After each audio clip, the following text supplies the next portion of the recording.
come closer to the front so that David can see you all, and hopefully this is just the beginning of a good week. So it's all you, David. Okay, thanks. I'm honored to be invited, and the image you saw just before I came on was a fossil fuel capitalist puppet, one of many that my wife made for the purpose of holding counter demonstrations to our demonstrations so that students watching could have a real choice which side to pick. So today I'd like to address three topics. The first is the physical causes of the climate crisis and some expected consequences. The second is how much can technology limit the damage? And the third is the central role of capitalism as the driver of the climate crisis, and a brief discussion of possible alternatives. So let me start with the physical basis of climate change and plausible consequences. I think it might be worth going over just a little bit what the greenhouse effect is, because that's really the fundamental aspect of science behind what's going on.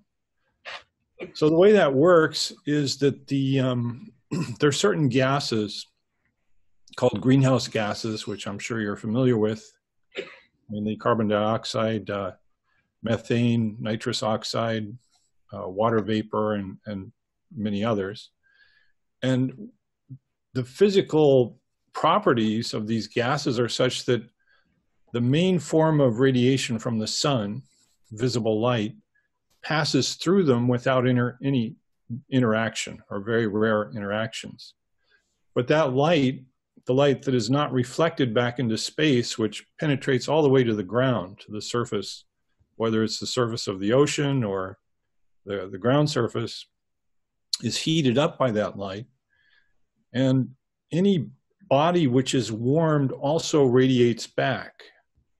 Now, the kind of radiation that the ground and the water send back up is called infrared radiation. So it's less energetic than visible light.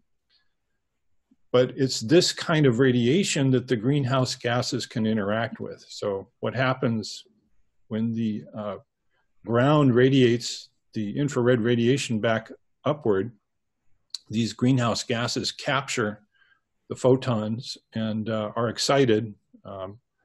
Vibrational and rotational modes are excited, and they spin around and they heat up the gas around them and then re-radiate.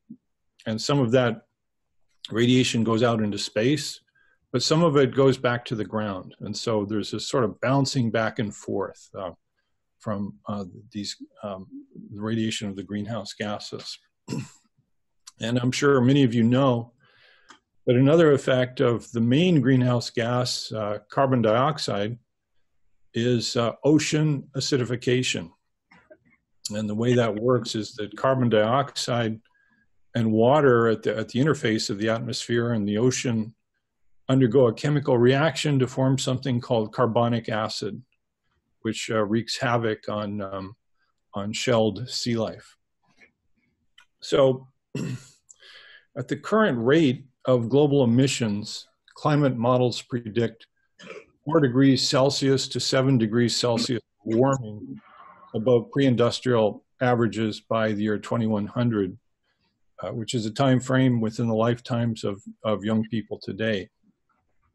And recently, two groups of French researchers using updated climate models predict up to 7 degrees Celsius of warming by 2100 under business as usual emissions. And this is at least partially confirmed by research groups in the US and the UK, which are, with their updated models, are also predicting higher climate sensitivity of the planet than previously thought. So that means it takes, what they're finding, what their models are saying, is that it will take not as much greenhouse gas emissions to raise the temperature of the planet a certain amount. Well, let me go to the question of how bad is that? And a mechanism that you might consider using when you talk to other people is this example that I'm about to give. What I do is I ask people to imagine what the world was like 20,000 years ago during what is called the last glacial maximum. At that time, there were glaciers that covered all of Canada and Siberia and much of the northern United States. The glaciers were so thick that sea level was 400 feet lower than where it is today. And cities like New York and Chicago were a mile underneath the ice all year round. So now take a guess as to how much cooler the average temperature was of the planet at that time compared to now. So I'm not asking about the temperature of the ice. I'm asking what do you suppose would be how much lower would the global average temperature be then compared to now? And it turns out it's about 4 or 5 degrees cooler on average. So now here's a question for the imagination. If 4 or 5 degrees cooler puts New York City a mile underneath the ice, what does 4 or 5 degrees hotter do? And keep in mind, we're headed for 4 to 7 degrees hotter by 2100. Well, the answer, of course, is deadly heat waves, flooding, spread of disease, likely collapse of the global food system. A study released last spring in the Proceedings of the National Academy of Sciences found that 5 degrees Celsius warming has a 5% risk of sea levels increasing by more than 2 meters. So that would be 6.5 feet. And James Hansen, a leading climate scientist, has also argued that 2 meters of warming is plausible by 2100. So if we break up this range that we're headed for under business as usual into the lower end and the upper end, we could parse it out this way. 3 or 4 degrees Celsius of warming probably results in the collapse of civilization worldwide, whereas at the higher end of temperature, 6 or 7 degrees Celsius might be an extinction level event for humanity along with many other species. So we don't want to go to either one of those places. What about the lower temperatures, below 3? So with a drastic reduction of greenhouse gas emissions, it may be possible to limit warming to 2 degrees Celsius of warming, or maybe even 1.5. And I suppose many of you are familiar with the report last year from the Intergovernmental Panel on Climate Change, the IPCC, which undertook an investigation of the differences between 1.5 degrees of warming and 2 degrees of warming in a report called Global Warming of 1.5 C. The report had 91 scientific authors from 40 countries, and it describes climate change impacts that can be avoided by limiting global warming to 1.5 degrees compared to 2 degrees or more. And the report found that a global average temperature increase of 2 degrees Celsius would be catastrophic, with, among other concomitants, the death of virtually all coral reefs in all the world's oceans, and disastrous consequences to human civilization. Quoting from the IPCC, quote, "Limiting global warming to 1.5 degrees Celsius would require rapid, far-reaching, and unprecedented changes in all aspects of society." And another quote, "Global net human-caused emissions of carbon dioxide would need to fall by 45% from 2010 levels by the year 2030, reaching net zero around 2050. And so that's where we are. Despite these grave warnings from the world scientists, global greenhouse gas emissions rose by 1.5% in 2017 and by an estimated 2.7% in 2018. And in our country, the United States, the growth was 3.4% in greenhouse gas emissions last year. Global carbon emissions reached an all-time high in 2018, and accumulated concentrations of greenhouse gas in Earth's atmosphere have set a new record of 410 parts per million, and that number is increasing. The climate crisis is part of a larger environmental crisis that includes poisoning of the environment, destruction of habitats, and increasing extinction rates. Biologists report that the Earth is in the midst of its sixth mass extinction. The previous one, the fifth mass extinction, was the one 65 million years ago that ended the dinosaurs. A 2018 World Wildlife Fund report found that 60% of the world's vertebrate population has died off since 1970, a mere half century ago. And the following year, in 2019, a United Nations report found that up to 1 million species of plants and animals are on the verge of extinction. The climate crisis is a major driver of these extinctions, though not the only one. So we come to the obvious question, is there a way out? And the good news is that the technology needed to achieve zero emissions, even at current rates of energy consumption, already exists. The story for that starts in 2009 with the publication of an article in Scientific American that explained how 100% of the world's energy needs for all purposes, including transportation, could be supplied by wind, solar, geothermal, tidal, and hydroelectric systems without any use of nuclear power or biomass by as early as 2030, the article announced. The authors of that article, Mark Jacobson, a professor of civil and environmental engineering at Stanford, and Mark DeLucci of UC Davis, subsequently published follow-up articles with numerous co-authors providing detailed technical analyses to carry out such a program, including how to address the vexing problem of energy storage because of the intermittency of renewable energy sources. So the bottom line is that we have the means to achieve zero emissions very rapidly through renewable energy, electrified mass transportation, and agroecology and organic farming. So the question is, why aren't governments taking serious steps to save humanity? And the answer is capitalism. There can be no doubt that capitalism is inherently ecologically destructive. The proof is all around us. It is built into the inner logic of the system. Why is this true? In the simplest terms, infinite expansion on a finite planet is impossible, and by its very nature, capitalism must expand. A corporation that cannot promise growth is a corporation that will soon collapse. Economists from Milton Friedman to Paul Krugman, from the right wing to the liberal, all agree that capitalism demands perpetual economic growth in order to avoid the economic crises of depressions and recessions. More specifically, in order to stave off mass unemployment and economic misery, capitalism requires ever-increasing commodity production, resource extraction, trash and toxic dumping, and especially energy production.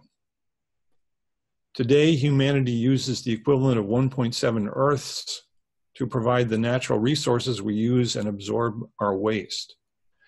That means it now takes the Earth 1 year and 6 months to regenerate what we used in a year. We use more ecological resources than nature can regenerate because of overfishing, deforestation, and greenhouse gas emissions into the atmosphere. So economic expansion is the immediate cause of the world's increasing greenhouse gas emissions.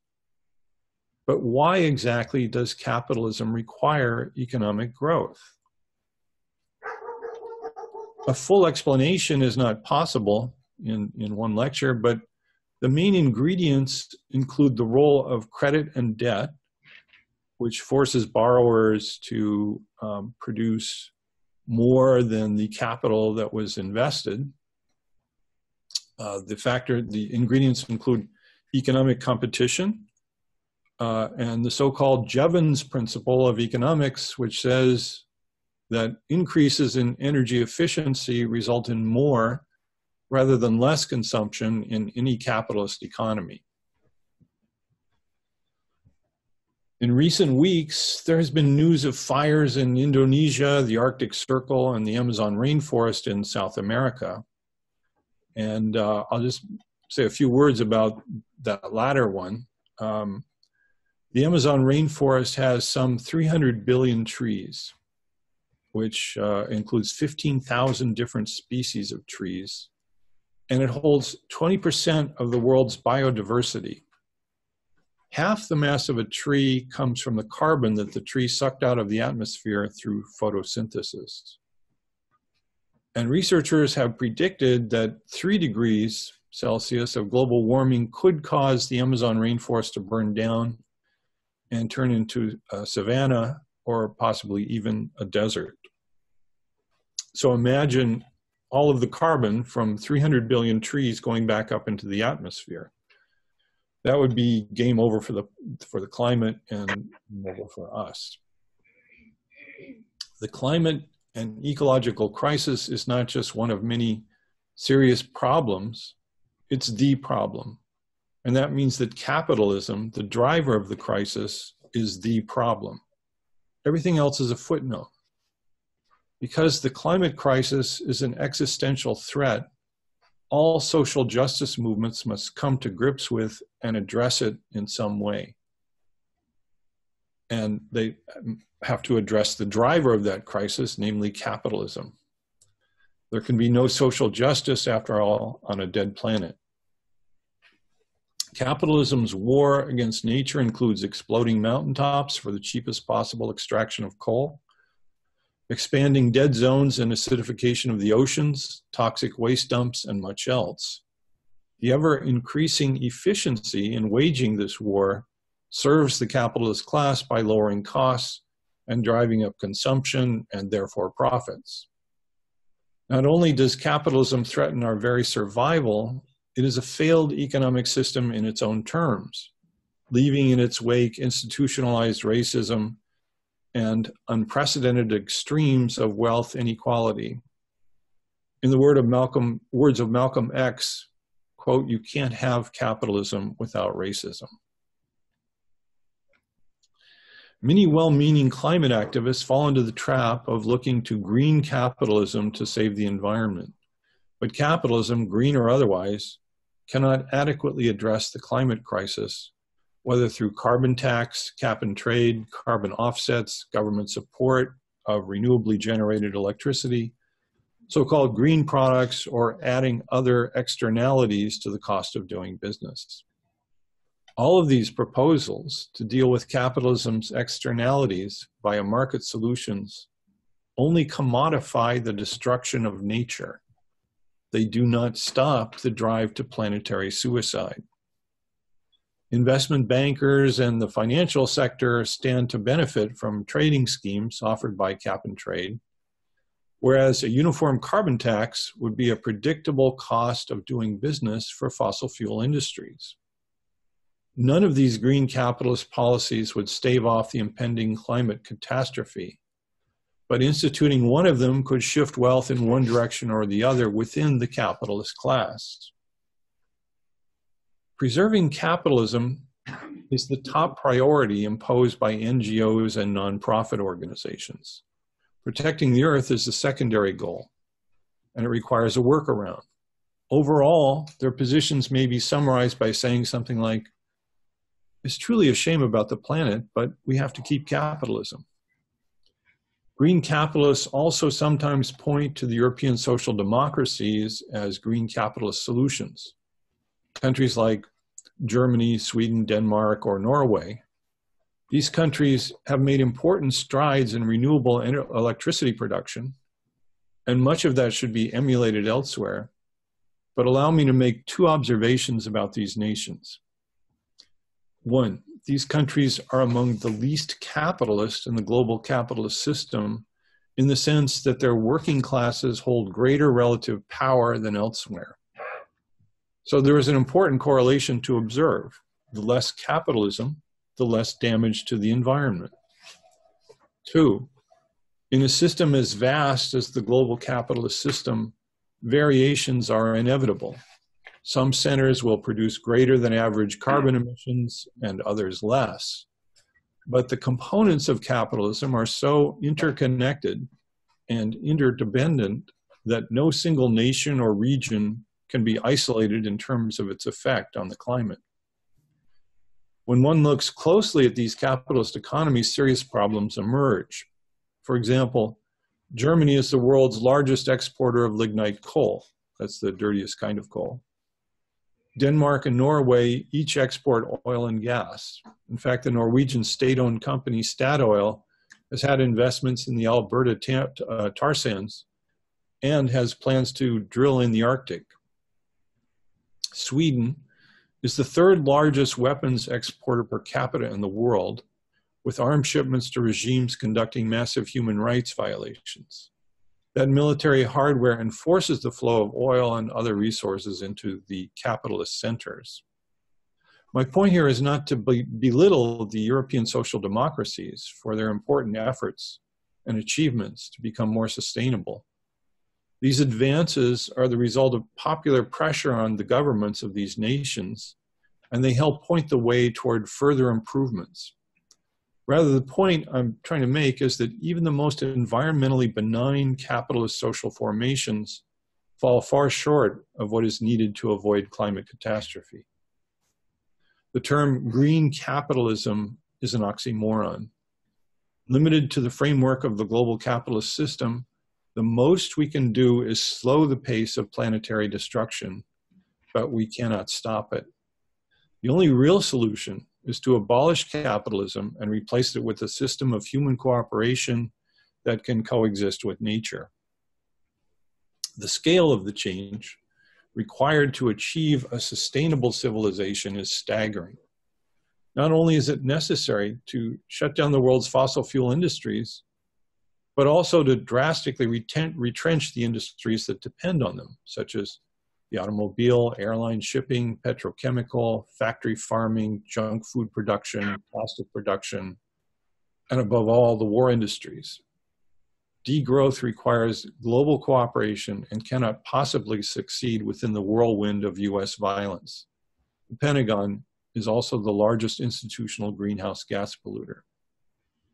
Under capitalism, the loss of jobs from the degrowth and deindustrialization required to save ourselves would not be just a few coal mining and oil drilling jobs, but millions of jobs in the industrialized world. Mainstream economists argue that jobs versus the environment is a myth, but they're wrong. Within a capitalist framework, that is exactly the choice.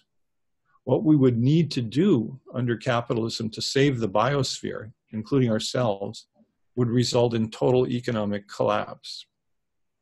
While all kinds of useless and polluting jobs must be eliminated, some jobs need to increase, including jobs in renewable energy, public health care, public transit, long-lasting energy-efficient housing, durable mass transportation vehicles, long-lasting appliances and electronics, repair shops, public schools, environmental remediation, and organic farming. Capitalism cannot accomplish this, so an alternative system of human relations, eco-socialism as it may be called, must replace capitalism. What exactly is eco-socialism? There is no blueprint. Eco-socialism is a social formation that can only be constructed democratically through a revolutionary process. At the very least, it must stand for sustainable production based on human needs rather than profit. And there is no reason we can't have free healthcare, free education, and free mass transportation within such a system. And since most jobs under capitalism are pointless or destructive, a drastically reduced work week. So how can we go from capitalism to eco-socialism? Defeating capitalism and building an eco-socialist society requires fighting to end racism, but we must also at the same time try to build bridges with the white members of the working class. a divided working class can only lead to fascism. It is only with a unified working class that capitalism can be defeated. Defeating capitalism will require going beyond the spectacle of demonstrations. As it is now, capitalists are free to destroy the planet, and we're free to demonstrate as long as we don't interfere. That means we will have to engage in much more mass civil disobedience, as the Extinction Rebellion is doing. But it is also necessary to go beyond civil disobedience. Since the purpose of existing government is to serve the capitalist class, the government will not and cannot organize a coordinated, sustainable economy.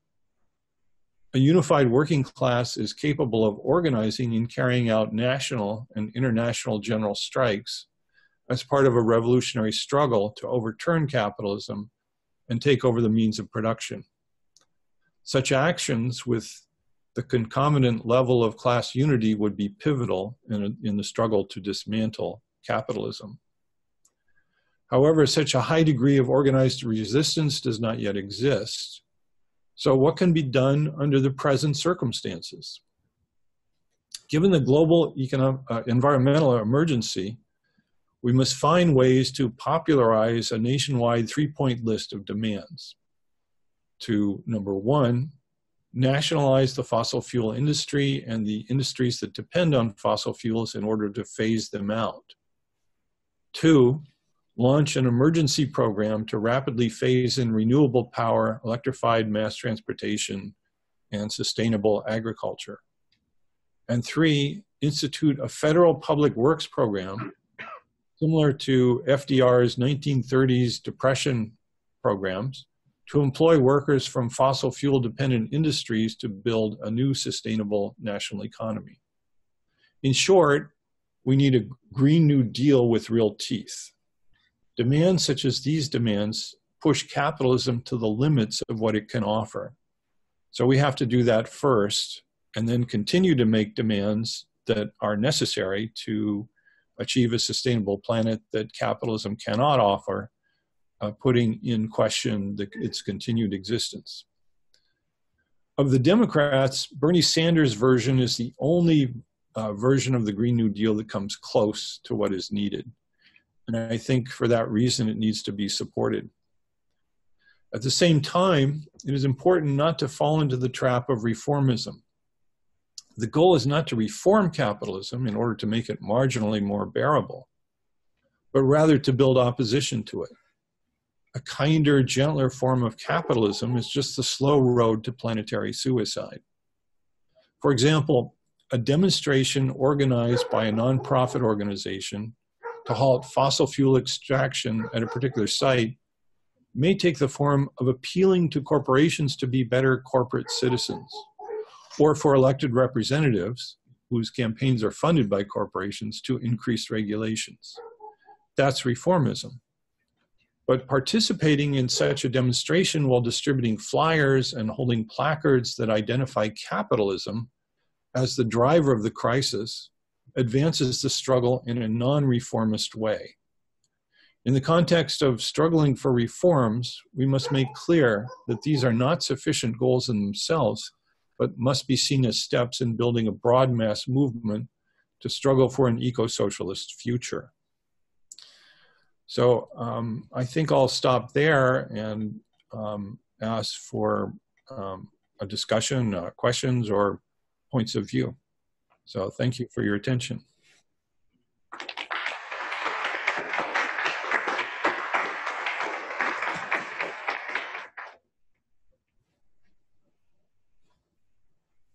So what should our first steps be as students aiming to make those changes? Well, what you're doing right now is a good first step, participating in the global climate strike. I think the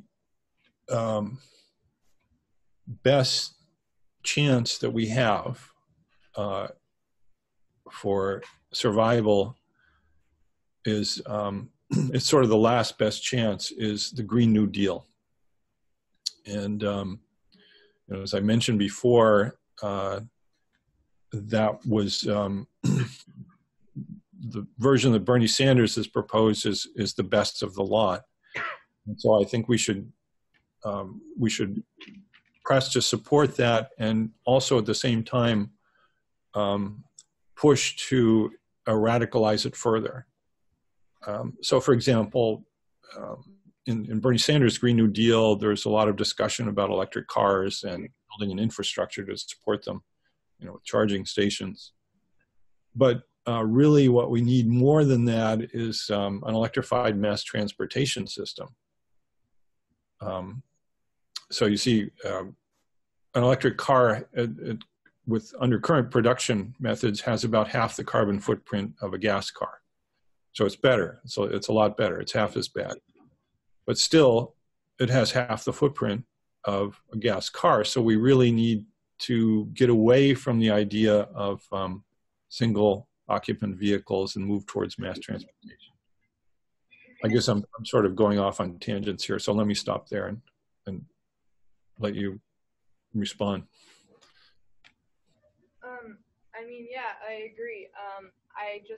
I want to know how, as a student, I can promote a radical Green New Deal to both the adults in my life and political administrators, as well as educators. Well, it's all about, and one thing that I think, you know, there are limits to individual actions. Like, I mean, we should also be responsible. We shouldn't waste, we should recycle, and all of that. But you know, the real changes that we need are institutional.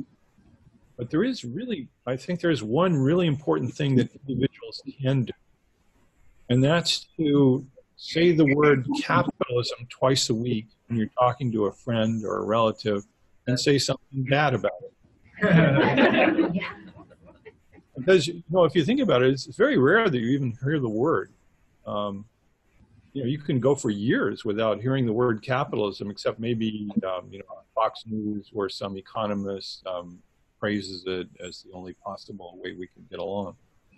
But, you know, you may have noticed that the speeches in the climate strike from around the world scarcely mention the word capitalism. I mean, there's a few exceptions, but the leaders of it, like Greta Thunberg, she never says the word capitalism, or any of the other leaders. So that's a huge mistake.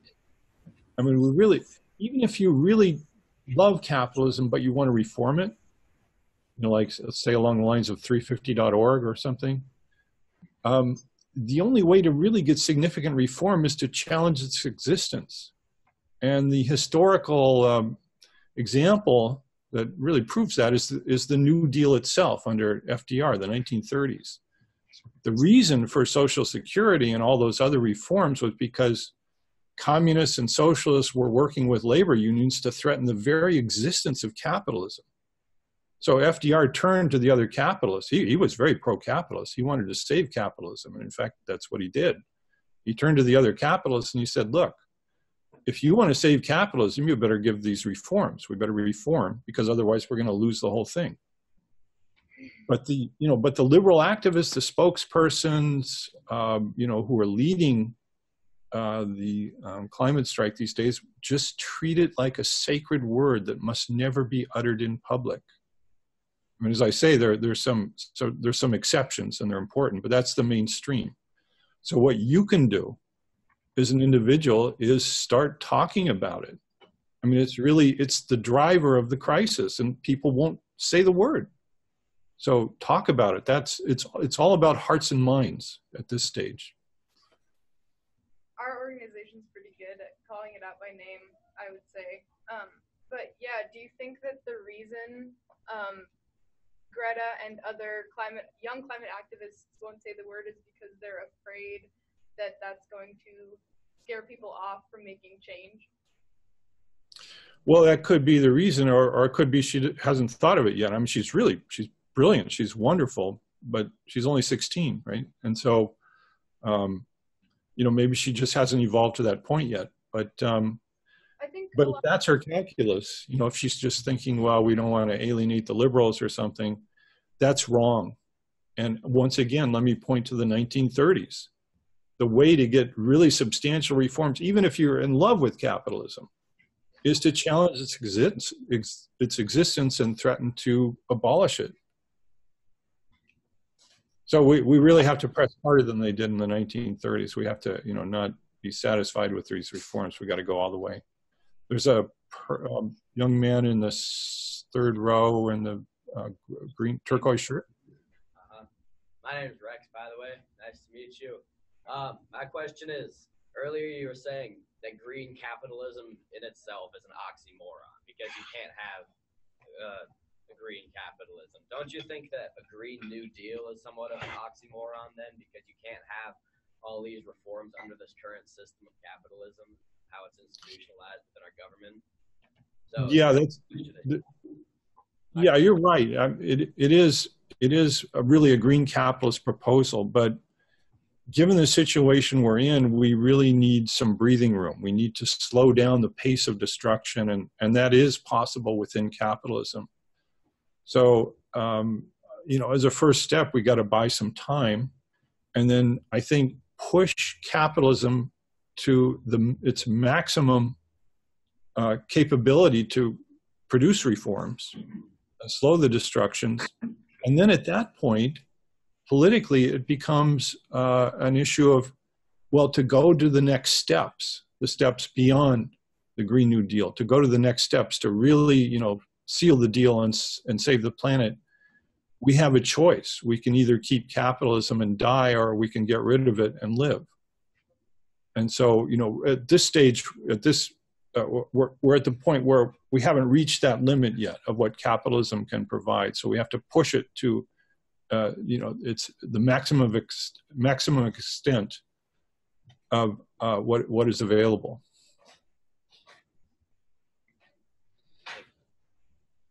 Hi, my name's Rosie. How do we affect this movement on a national level when we're in a state like Montana?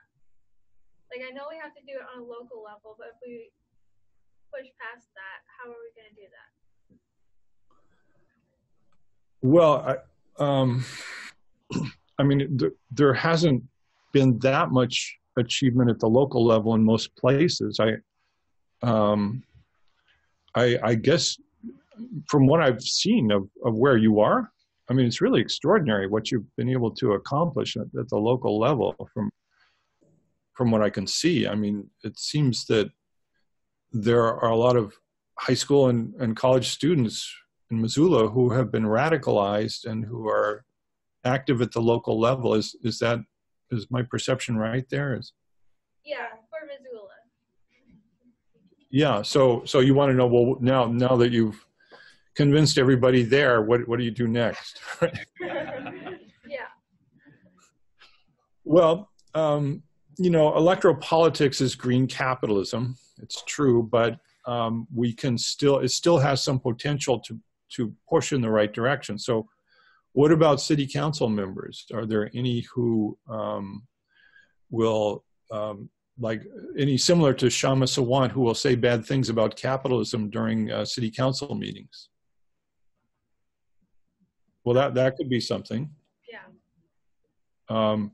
There are anti-plastic campaigns. So capitalism is capable of at least some reduction in plastic production, which is a huge problem. I'm sure many of you are familiar with it. That there's something like a million plastic bottles sold worldwide per minute, not per day, but per minute, 1 million per minute. And it's destroying the world's oceans. There's 6 gyres of plastic islands, and which are huge. One of them's the size of Texas or so. So even just instituting some regulations against selling plastic single-use containers or plastic at all would help get some breathing room. And at the same time that you do this, indict capitalism. So capitalism has to expand. That's why there's, increasing production of plastic. So what we need is a system capable of initial degrowth followed by steady state. Capitalism can't do that. It has to, it's like cancer. It just has to grow and take over and kill the whole body. question? Yeah. So on that point, actually, capitalism evolved out of mercantilism, and the only difference between the two is that in a mercantilist world, the box of resources is finite, whereas in capitalism, it's constantly expanding. You're extracting more resources and whatever. So in an eco-socialist system, would it revert back to mercantilism, do you think?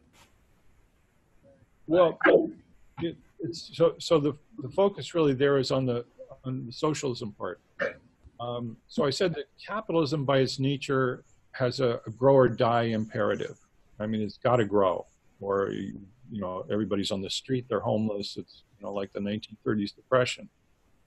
Socialism can expand. In fact, in the 20th century, the two major countries that describe themselves as socialists, the Soviet Union and China, underwent massive economic expansion, the greatest expansion in history. But the thing about socialism is that it doesn't have to expand. It can expand, but it doesn't have to. And so that's the choice we have to make. That's the eco part of eco-socialism. So it's a system that is capable of steady state rather than growth. And so that's that brings us to the starting line, at least. We can at least compete for a survivable system in that way. I'm not sure, did I answer your question?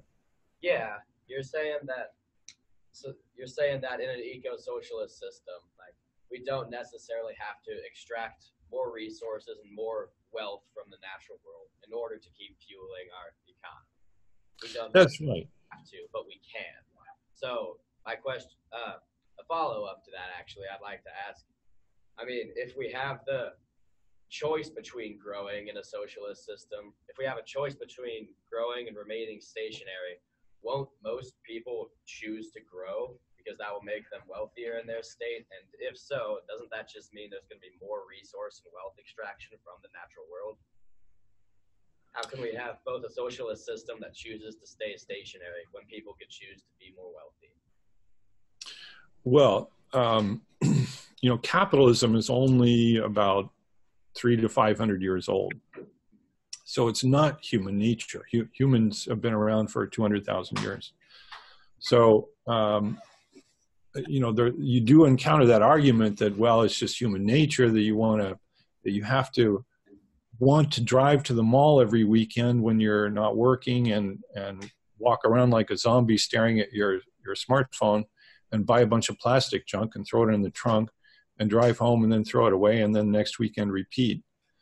I don't think that's, that's wealth accumulation in a certain sense, but it's not a very good life.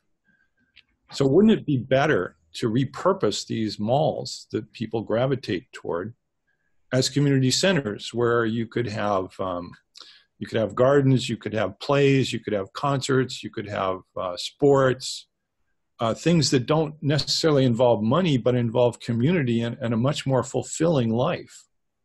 I think that's much more attractive than, just this constant individualist consumption. I mean, there's a huge amount of alienation in capitalism. Marx talked about some of that, from alienation from work, but there's, everything is individualized, from walking around like a zombie staring at your cell phone to driving in a car all by yourself to just buying things. I mean, do you feel happy in a capitalist system? I don't. I mean, I think it's miserable. But how do you prevent the exploitation of an eco-socialist system if there's the possibility for exploitation, shifting from a capitalist system that has been competitive for the last couple hundred years?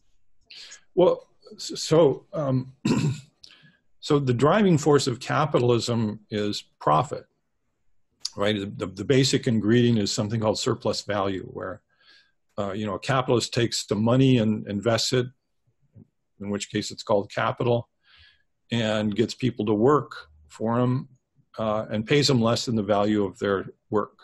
That's the whole point. That's the profit. That's the primary form of profit in a capitalist system. It's not the only form, but it's the main one. So in a socialist system, you don't have that mechanism. So you have production for use rather than for profit. You have production for human needs, and for, in an eco-socialist version of it, production which takes into account the limits of the natural world and tries to support the natural world.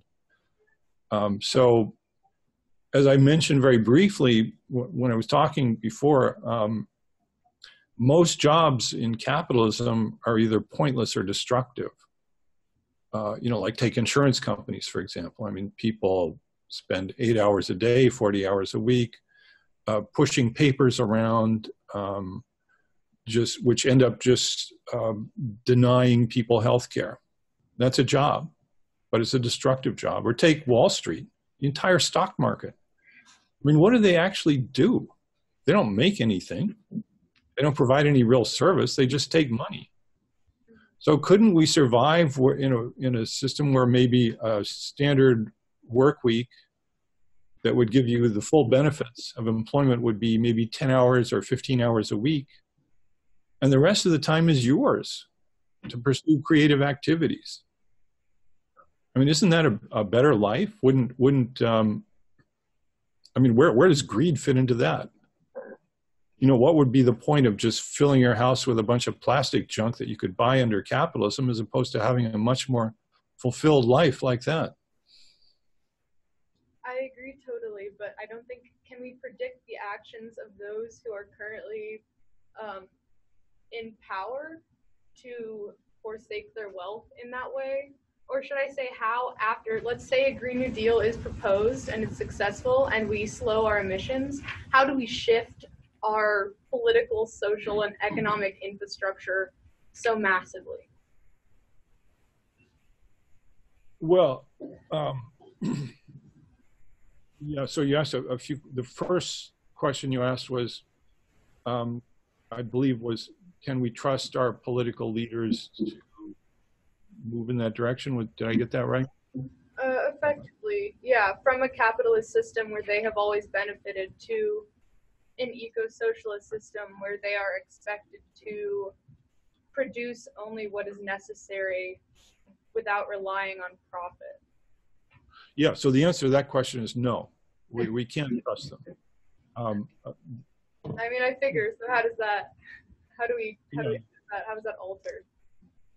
Well, you see, in a capitalist economy, the government basically serves as the executive committee of the capitalist class. They're basically the butlers for the billionaires. And we have a single party state in the United States. It's the Capitalist Party. It exists in two halves, the Republican half and the Democrat half. They both trip over each other to serve Wall Street. So it's capitalism itself that is really driving the bad leadership. So yeah, in an eco-socialist system, we couldn't have the present leaders. I mean, these are just servants of the capitalist class. So we need, before we can have eco-socialist change, we need our current political system to be deconstructed. Well, this is a sort of a chicken and egg problem. I mean, it's one can argue, you can say, well, we can't really achieve everything we need until we get rid of capitalism, and but we can't get rid of capitalism, right? I mean, so we have to.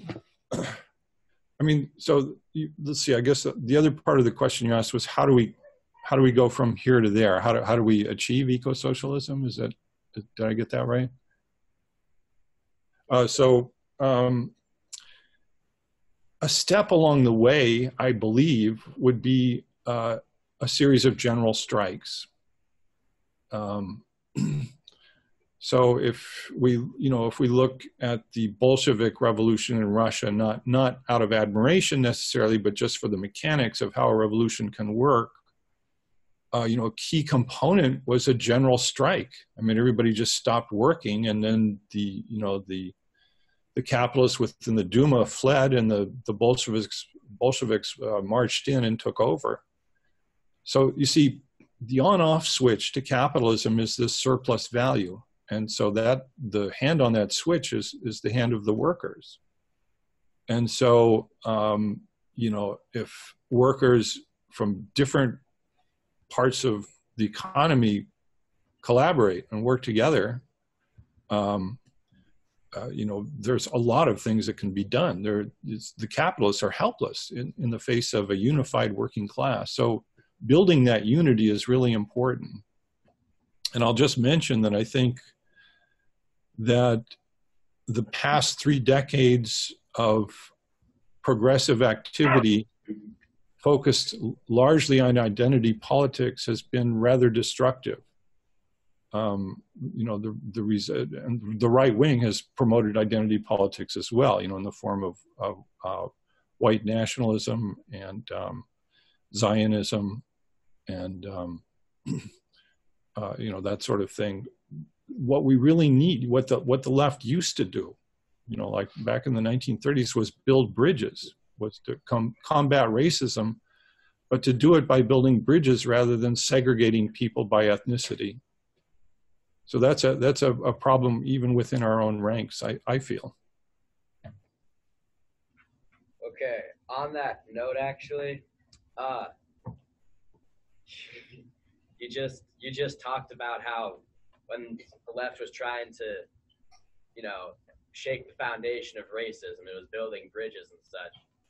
I want to use that as a transition into a new idea I was going to ask you about. We've all been pointing out problems and things that wouldn't work out with this transition.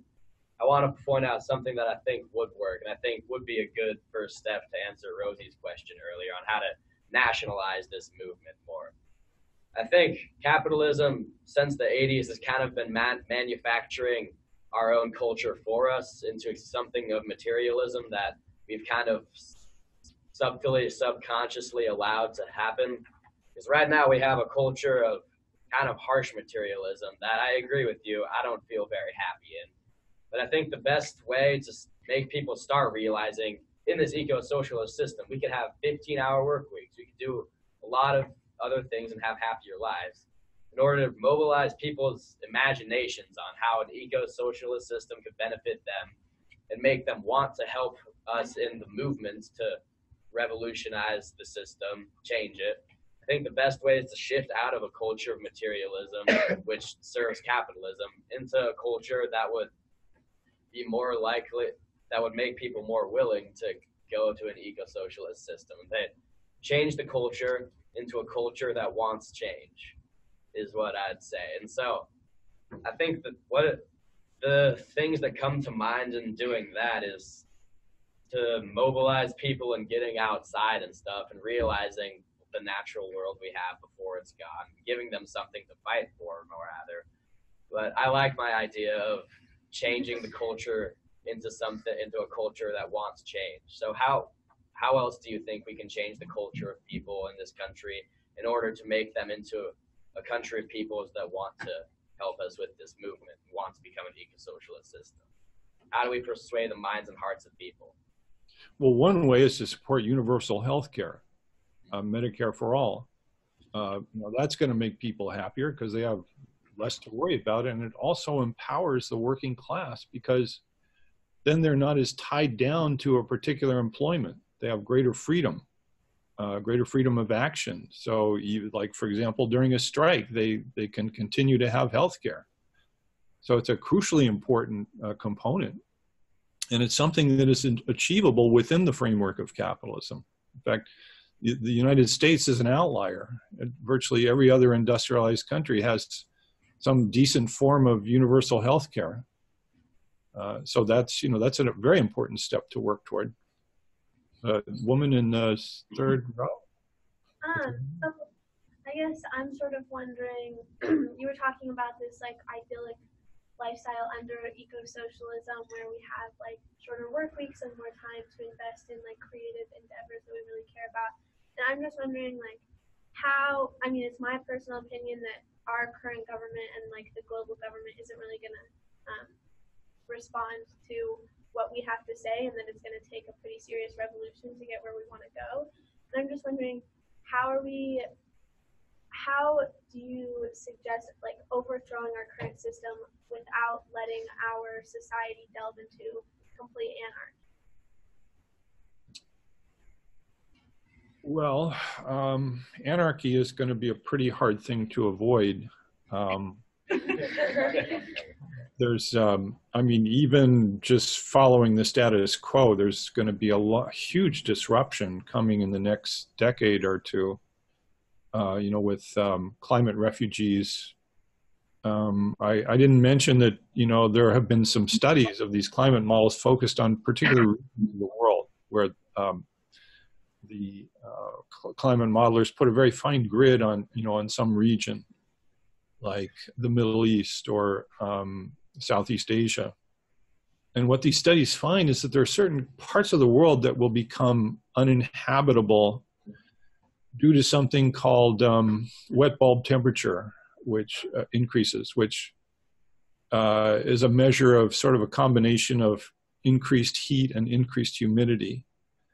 And it turns out that human metabolism is such that you have to be able to expel heat into the environment around you in order to live. Just the process of living, you expel this heat.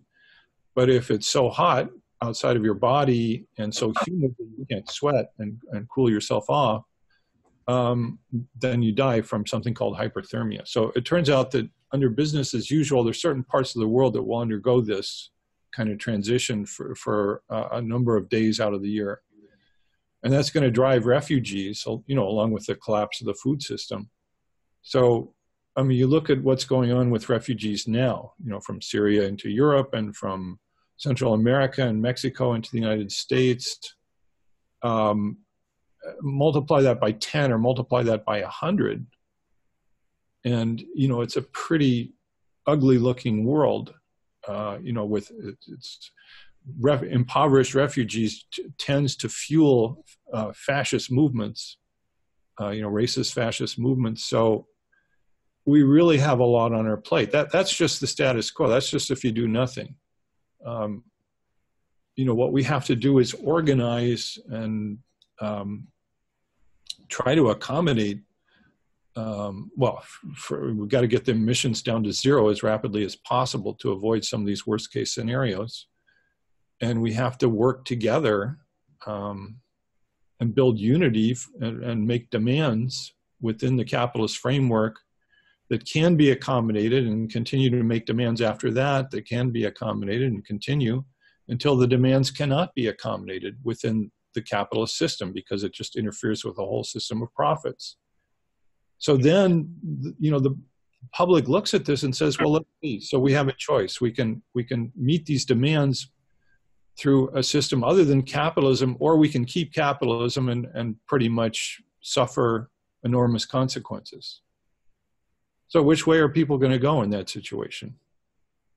Well, they might go in both ways. I mean, you know, a fork in the road like this, you know, where there's a huge crisis leads in two directions. So there's, you know, the fascist direction and there's a socialist direction. We're seeing it already, you know, with you know, leaders around, not only Trump, but, you know, Bolsonaro in Brazil, Duterte in the Philippines, Hungary, Turkey, Egypt, Russia. I mean, you know, there's a very powerful fascist movement.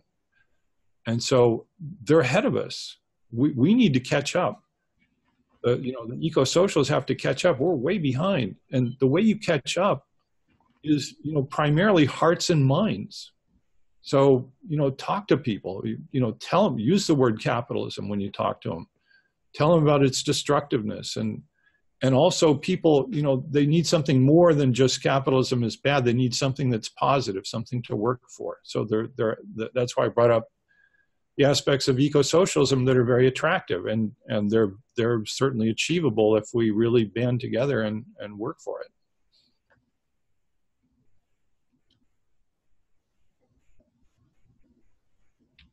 You might be off camera. Question from the other side.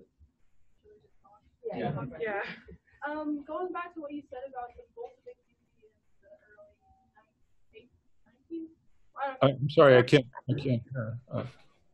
Do you want to scoot over and come in? Yeah.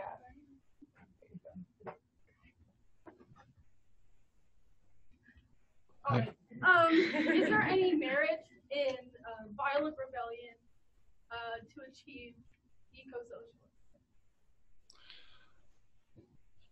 Well, I would say not at this stage, because it's very off-putting to the public as a whole, and even if it's justified in certain circumstances, the propaganda system here, the media, will portray it negatively.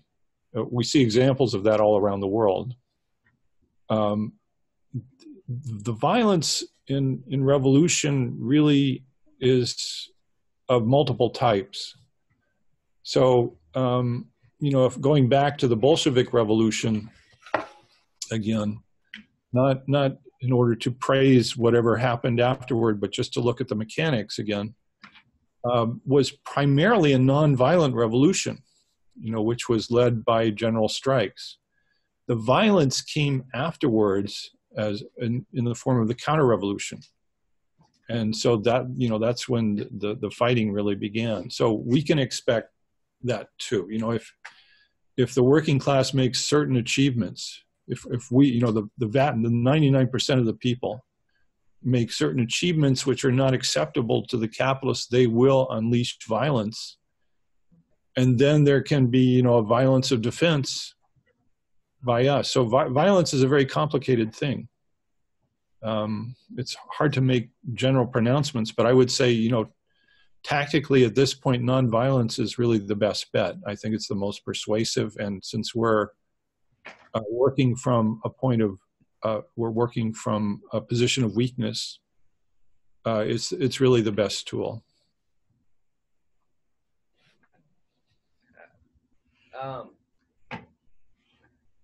So kind of not really going off of that, but we were talking about it earlier. My question is, do you have any insight on how to start advertising to the minds and hearts of conservatives and right wings in this country? Because we have to have their help in order for this to happen. Well, some of them I think are just unreachable. Sure, but a lot of them aren't. A lot of them are reasonable people that I'm friends with. So how do we do that? Yeah, well, that's, I think Bernie Sanders' presidential run in 2016 showed that some of what you're saying is true, I believe, because there were people who, according to the polls, would support him, but not Hillary Clinton. So it was either him or Trump. And that's because he's trying to build bridges. He was trying to build bridges, and that's what we should try to do with the white members of the working class who are very much attracted to, fascism, including eco-fascist ideologies. We need to, validate their concerns, their complaints, their needs, and try to build bridges and, at the same time, vigorously oppose racism. I mean, that there's just no room for that. But it doesn't mean we can't try to build unity. Do you have any concrete examples of building bridges? Well, there's a couple of people on my left who have been raising their hands, so maybe give them,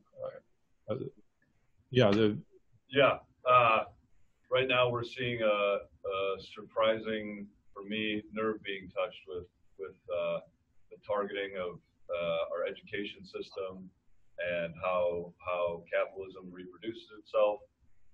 You mentioned the propaganda system. How do you think the climate movement is succeeding or failing to target our means of mass idea production and our means of mass storytelling? And are we too implicitly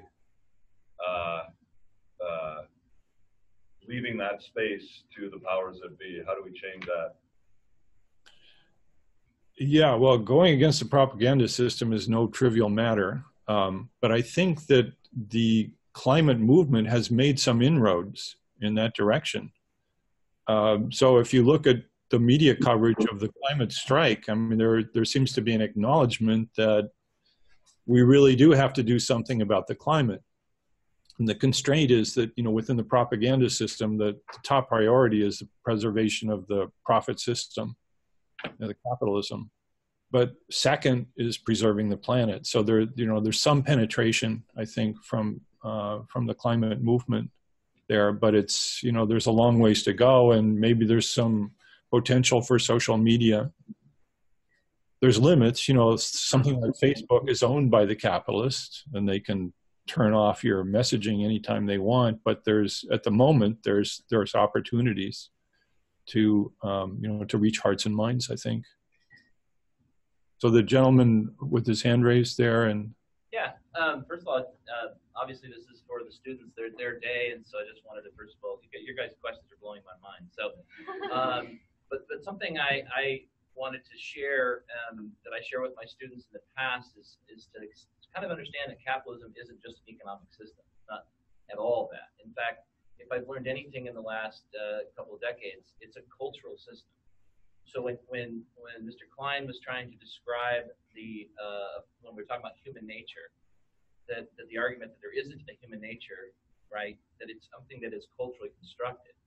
Because if you go outside of the United States or you go into another culture, one of the first things occurs to you is you don't see those things, those selfish behaviors that we think are automatic. So kind of Maeve, to answer your question about shifting, you know, culture, like, well, like, you know, what's to prevent the future eco-social system for like also trying to be greedy? The difference is you're not bred and raised on that cultural idea that you're supposed to compete and win and throw elbows. And so in, like, for instance, the Zapatistic communities that I spent time with students in 2009, that wasn't the behavior of the Zapatista people. They didn't think in those terms. In fact, they don't even in the Mayan language have the word originally for I. Everything's thought of in terms of we. So you don't ask, what am I going to do this weekend? It's what are we going to do this weekend? So it's possible that other cultures could exist. So kind of to address your guys' question, and I think Mr. Klein's saying this, as much of anything in hearts and minds, it's about shifting culture. We will not do an end run around culture. We just won't be able to, you know, just run around it. It's a task. And so the delegitimization project he's talking about bringing up capitalism all the time, is how you delegitimize that culturally as something that's impossible, undesirable, right? You don't want to compete. You don't want to throw elbows. You want to be social.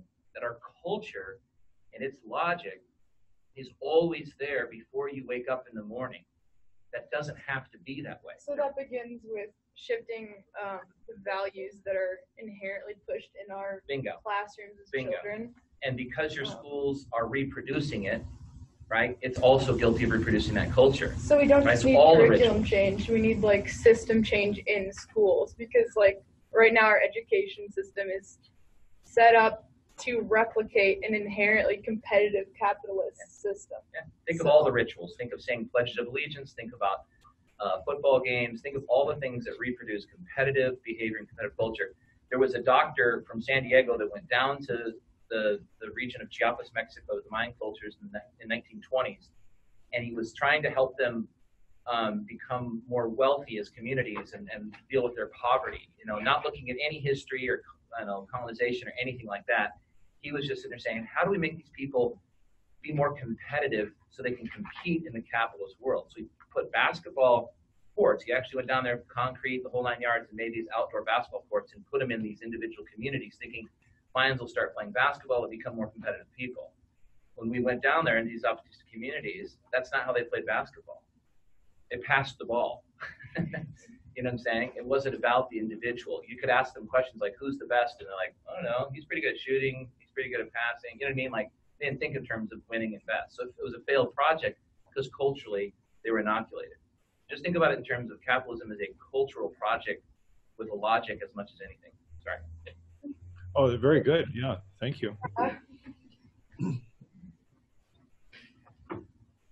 I'd like to also just elaborate on one aspect of that well-formulated statement. You know, we have a lot of homeless people in Los Angeles. You know, everywhere you go, when you get off a freeway ramp, there's you know, people in desperate straits, you know, begging for money.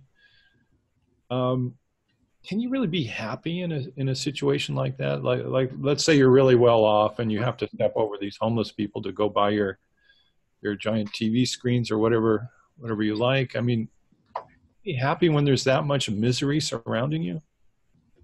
I mean, I guess it depends on, everybody's different, but I think it's just horrible.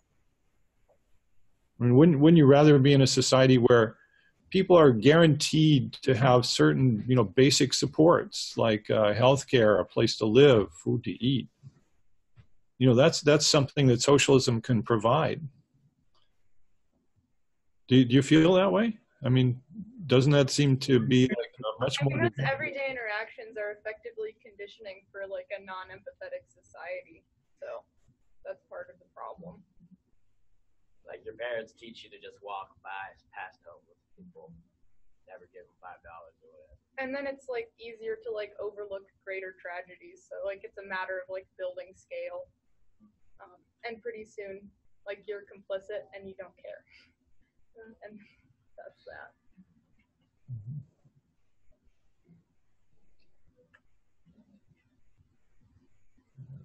I have a question. I'm off camera, but you spoke to the complex definition and complex nature of violence earlier. Can you expand on your characterization of violence and whether or not it includes things like private property, or whether you're speaking of violence as a individual act on an individual, or are you speaking about mass acts on institutions as well?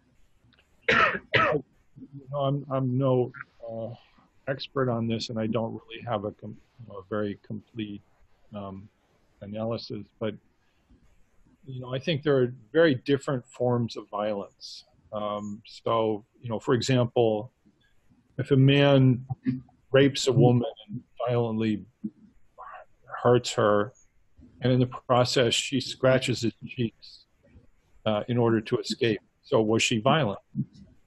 Well, she scratched his cheeks, but it's not the same kind of violence, right? I mean, there are different kinds of violence. There's the violence of poverty, which, just is debilitating, which, hurts people that are both subtle and very direct. There's the violence of capitalism. And then there's, acts of defense, which can be characterized as violence too. Like the Palestinians are constantly portrayed as being violence in the face of Zionist aggression, Zionist racism. We see in Yemen, the Houthi rebels are the ones who are violent according to our propaganda system, not the Saudis who are bombing them with U.S. support. So I don't have a analytical framework for violence, but beyond just recognizing that there are various kinds that are very different, and one should take that into account when assessing what's available for revolutions and for saving the planet. Question?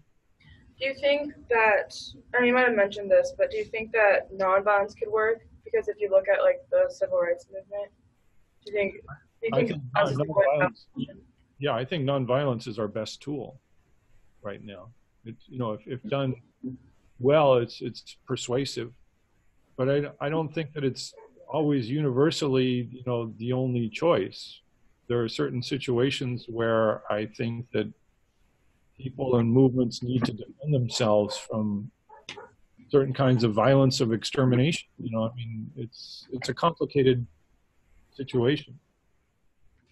But for now, yes, I agree that that's a primary tool. I mean, it's a strategic tool of great importance.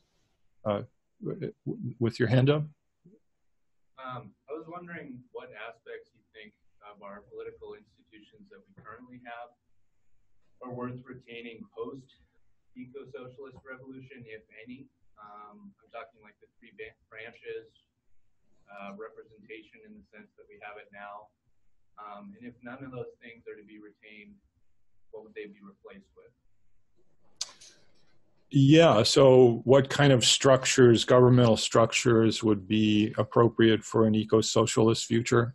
And that's genuinely democratic and just. Right. Yeah. So, there's a danger in blueprints that, that they can be ahistorical and never achievable. But I think there's a few observations that can be made legitimately about that sort of thing. So one of them is that since we have to reach zero emissions worldwide, we have to have some kind of power of government that can shut down the industries that are destroying the planet. That can take over these industries and phase them out, and then expand in other directions of the economy that are very much needed, like healthcare, education, environmental remediation, and so forth. So that means that anarchy is really out of the question. The form of anarchism that it's no central government, I think, is just not viable in our current situation. So there needs to be some kind of mechanism where government can take big actions and emergency actions and do them well. And so, and there needs to be democratic structures that guide such actions. And, what sort of local, regional, national, international forms this would take, really, I couldn't really say, but I think it would be interesting to hear from other people if you have some ideas about that.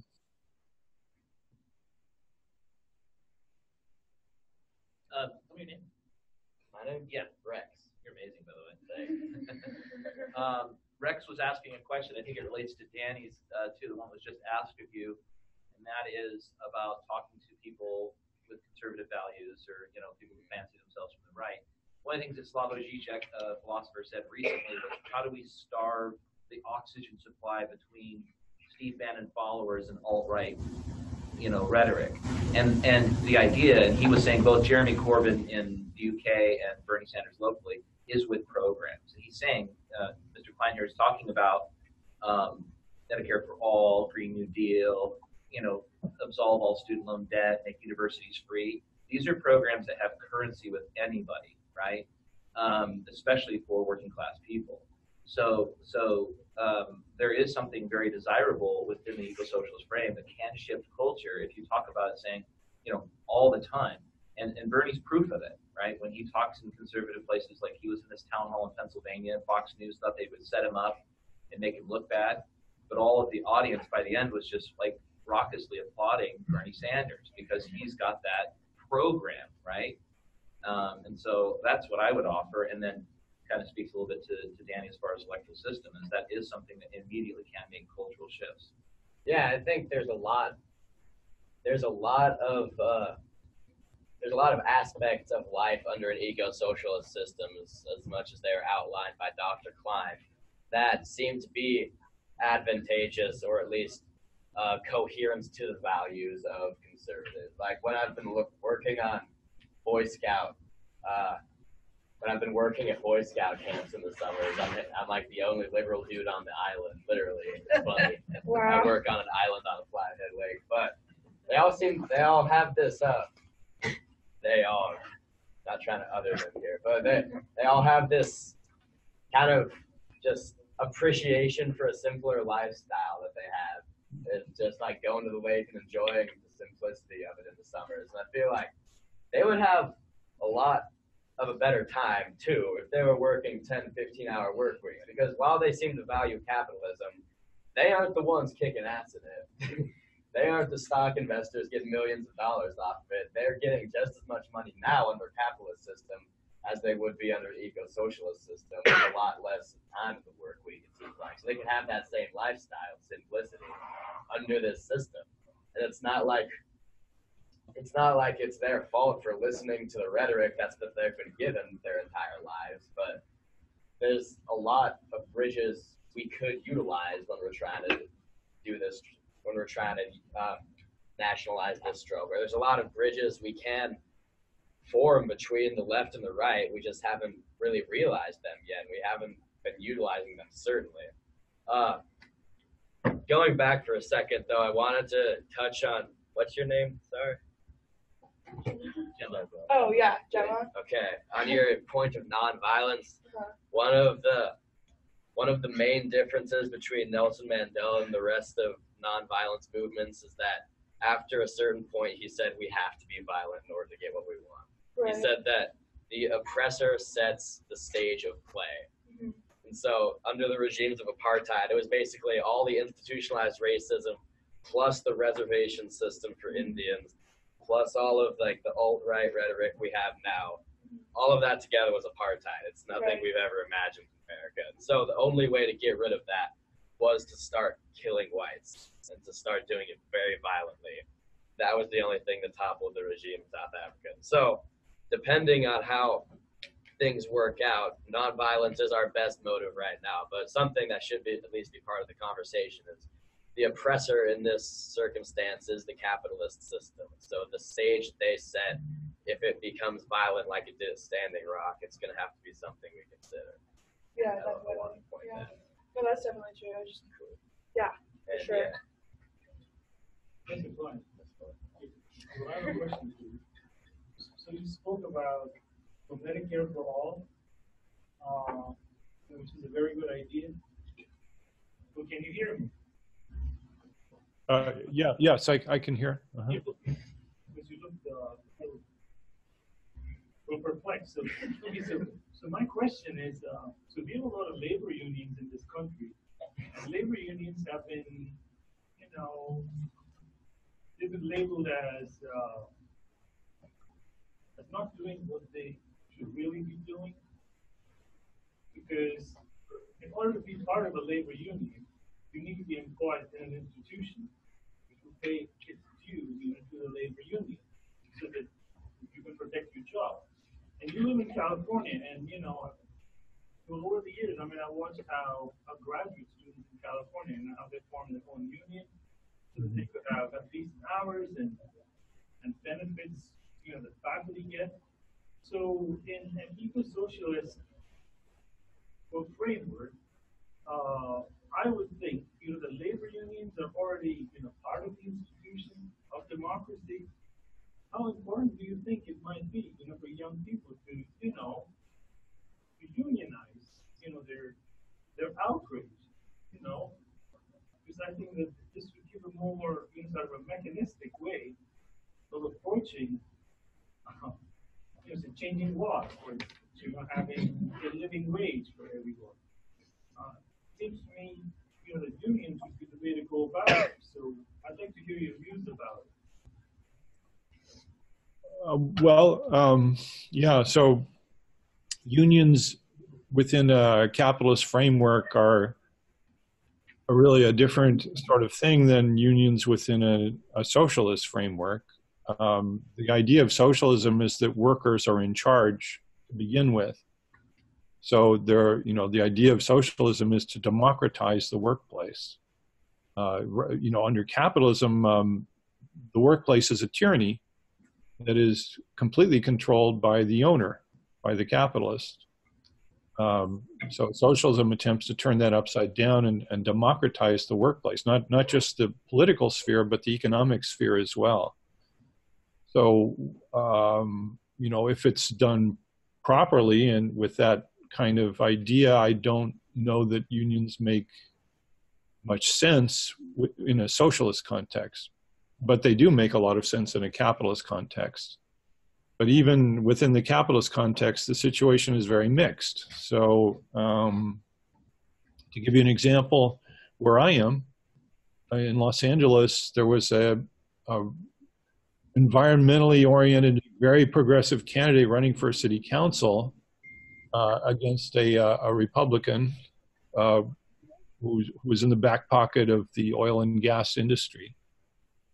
And the labor union or our utilities company supported the Republican because they were worried that she was going to help implement some kind of Green New Deal, and that they felt that their jobs would be imperiled.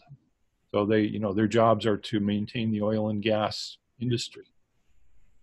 So, the situation with labor unions is very complex. This is where a just transition comes in from our point of view. We need to really promote a just transition, which means the workers in the oil and gas industry and industries that depend on them, which are numerous, need to be provided for, need to be, promised jobs at the same pay level and benefit level, or higher benefit level, for example, through universal health care, in order to accomplish what we need to accomplish.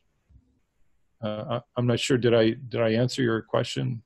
Well, so I'm trying to find out, how true are unions in this country in the interests of the worker? I mean, people in the working class, or has it already been thought of by the establishment, and the establishment just sees it, as a vote bank that can be manipulated? Well, it's very mixed. I mean, so there's the AFL-CIO has a history of supporting imperialism in other countries. They're virulently anti-communist and anti-socialist at times. But there are other very progressive labor unions, like the nurses union, which has been instrumental in supporting universal health care. So it's a very mixed bag, and I think you just have to look at it case by case.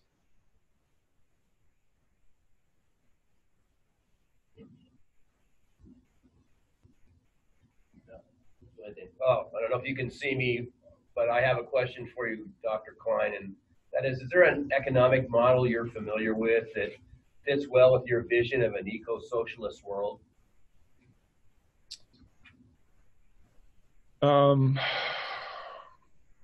Well, I think we can learn from the past. We can learn from the countries that have described themselves as socialists. They've all had flaws, and they've all had certain successes.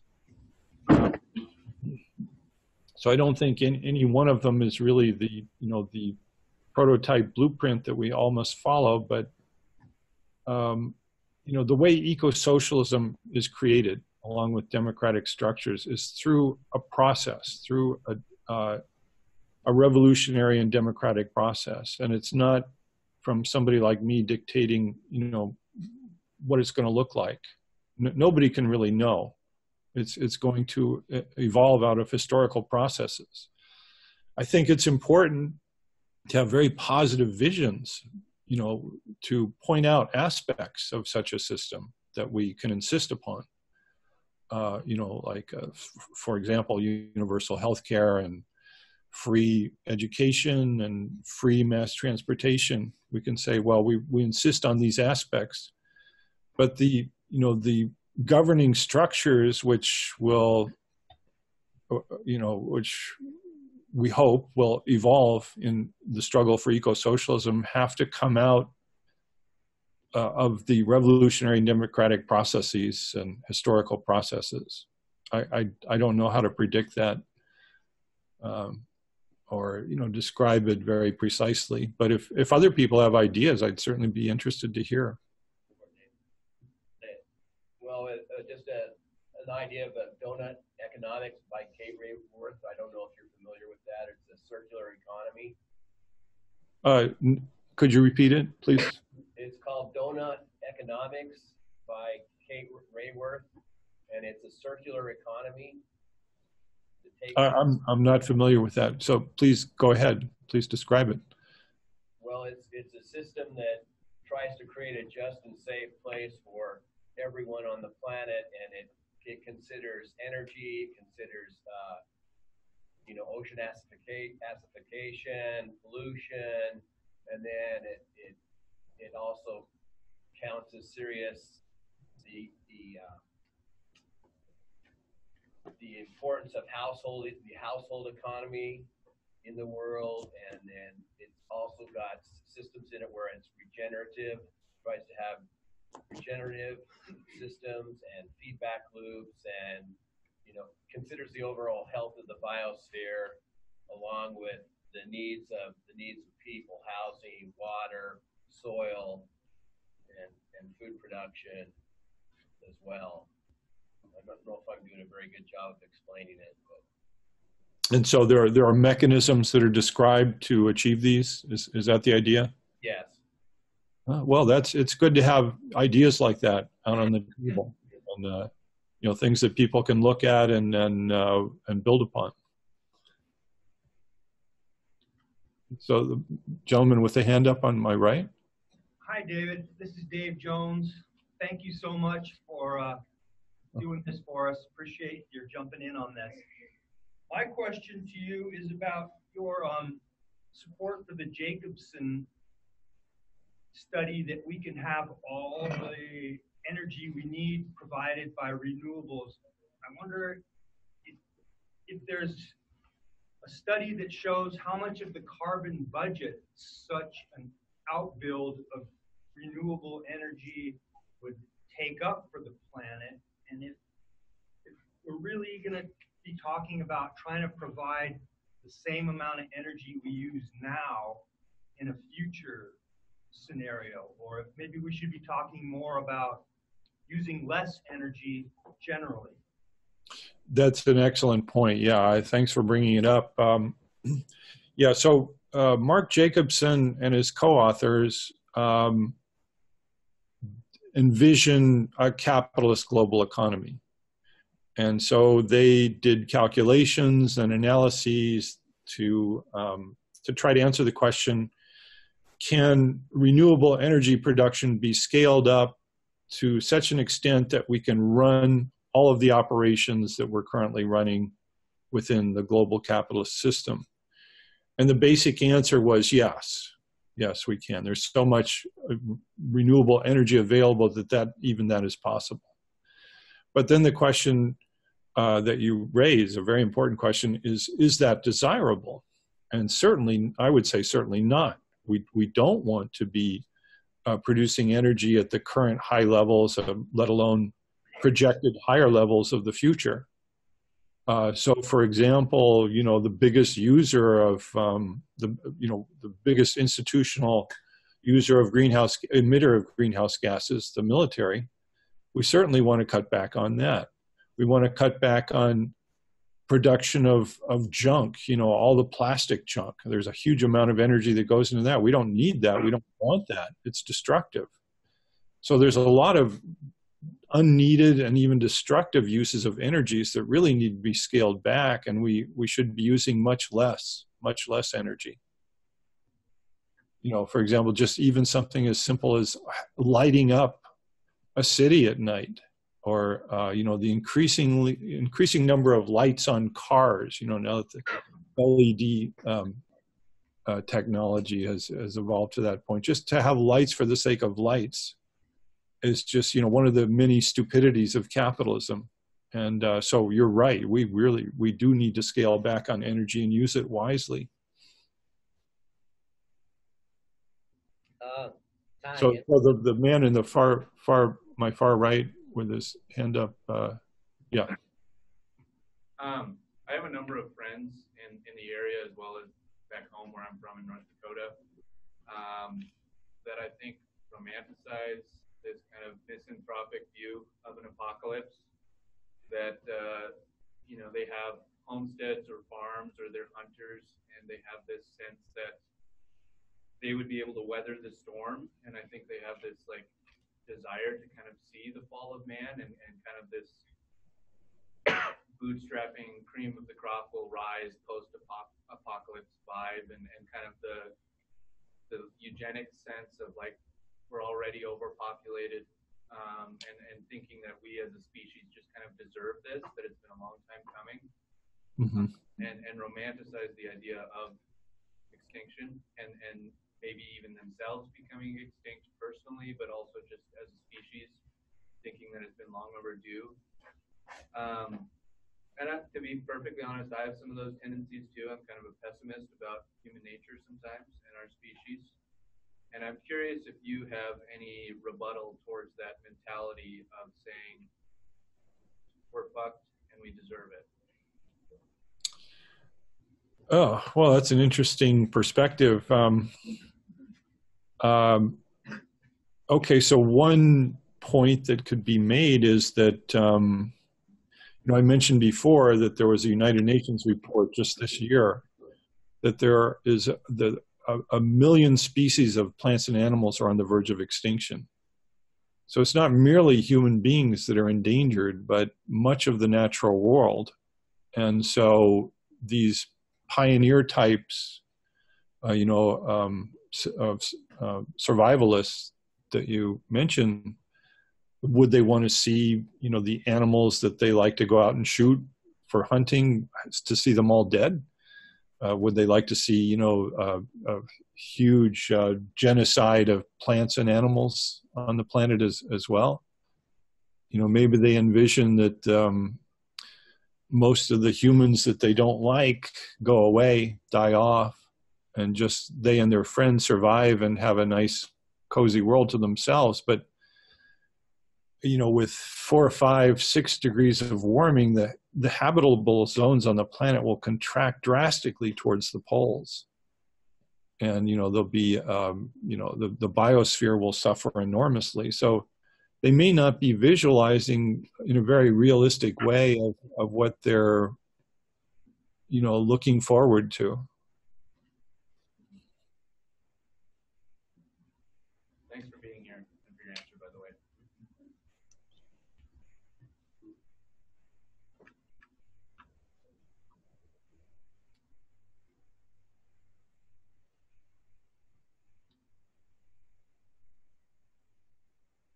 In the far back? Yeah, thanks for being here. I wonder what we can say to people when we talk about socialism and anti-capitalism who are afraid of a concentration of power at the state level, particularly at the national level. And when we talk about universal health care, they don't think about like Europe. They think about the VA and all its problems and like waiting years and years through endless bureaucratic nightmares to get your health care. And what can we say to those people about their worries about a concentration of power and that potential for both corruption and like bureaucratic inefficiencies? Mm-hmm. Okay, yeah, that's a good point. Well, I think one can point out that one can ask, where does the concentration of power currently exist? Well, it currently exists with government, but it also is enormous power held by corporations. And the sole function, the primary obligation of corporations is profit, to make profit, and to make profit at any cost. So we have enormous concentrated power right now. The power held by the government is used to serve the corporations, to extend their power, which is already enormous. So then, as an alternative, we could say, well, is that the kind of government we want? The government that sort of functions as the executive committee of the corporate power of the capitalist class? Or would we rather have a government which has power to work for the interests generally of human beings and in such a way as to respect nature? So a certain amount of power is definitely required in any eco-socialist future, as I mentioned before, just to shut down the industries that are destroying the planet and repurpose them. So it's sort of different directions of power. They may not be fully aware of the sinister nature of the power that already exists right now. I mean, it's a power which is ending life on this planet or threatening to end life on this planet. At the very least, to destroy, the potential for human civilization.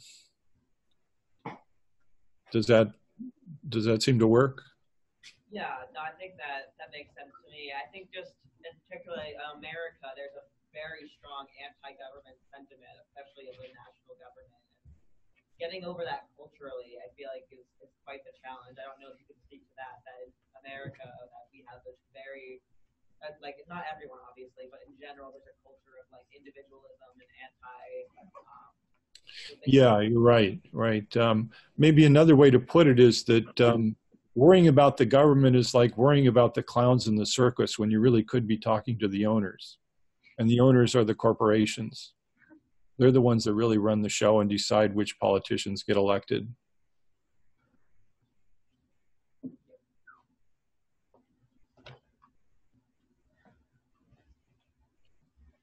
are there any more questions for Dr. Klein?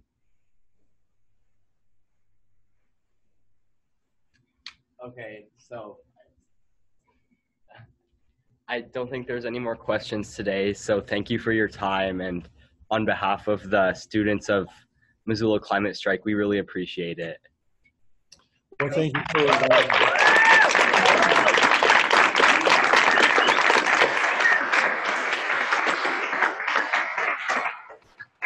Well, thank you for the invitation. I enjoyed our time together, and I wish you the best for the rest of your week. Thank you. Thank you.